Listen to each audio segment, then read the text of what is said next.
क्या बताऊं यार, डिटेल्स तो बहुत कम मिले ना जी। जैसे कि 3-4 हेडलाइन थे, लेकिन जब हम इंतजार कर रहे थे कि all India institute of Ayurveda कहाँ आएगी, हमारे केरला में चाहिए हमें जी। हमारे तो बहुत लंबी ट्रेडिशन आयुर्वेदा की, लेकिन केरला का नाम नहीं सुना। फिशर कोकोनट तो शायद केरला ही हो सकते हैं, क्योंकि मेरे ख्याल में भारत का सबसे ज्यादा बड़ा केरला कोकोनट प्रोड्यूसिंग स्टेट तो केरला ही है, तो वो तो होना चाहिए। वैसे भी फिशरीज में हमें कुछ बेनिफिट होना चाहिए, लेकिन जब शिप रिपेयर के बारे में बोला और वाराणसी और पटना के बारे में बोला, केरला के बारे में कुछ नहीं सुन सका, तो ये सब हमें जरा सा आश्चर्यजनक है। लेकिन ये भी कहूं कि शायद डिटेल्स बजट डॉक्यूमेंट में होंगे, पढ़ा नहीं, अब तक सिर्फ भाषण सुने हैं। भाषण में तो बहुत कम डिटेल्स है जो हमें जरूरी है। जो बजट पेश किया गया, 1 घंटा 25 मिनट का फाइनेंस मिनिस्टर का स्पीच, 85 मिनट का स्पीच, 85 मिनट मतलब 5100 सेकेंड।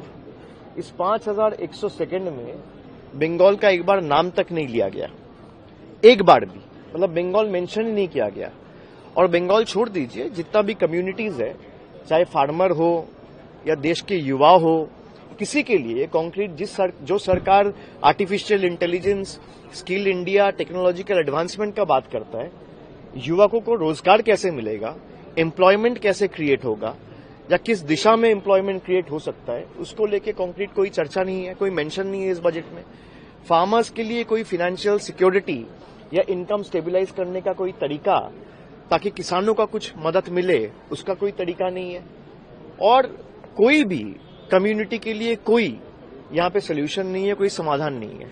तो this budget is a faceless budget, baseless budget and a visionless budget. ये बजट भारत की कहीं अधिक आर्थिक, सामाजिक और राजनीतिक चुनौतियों के लिए एक सवाल होके बैठा है, और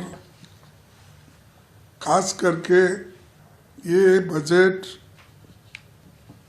गरीब तबके के लिए इसमें कुछ नहीं है।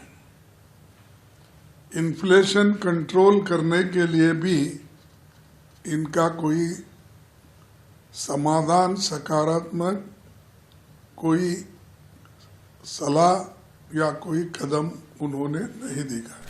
Very disappointing, and most of the states had requested for a devolution of funds of 50%, and again they've said only 41%. That is very, very disappointing for all the states, and there's nothing actually concrete in this budget. And even with the elections in mind, they have not announced anything for Tamil Nadu.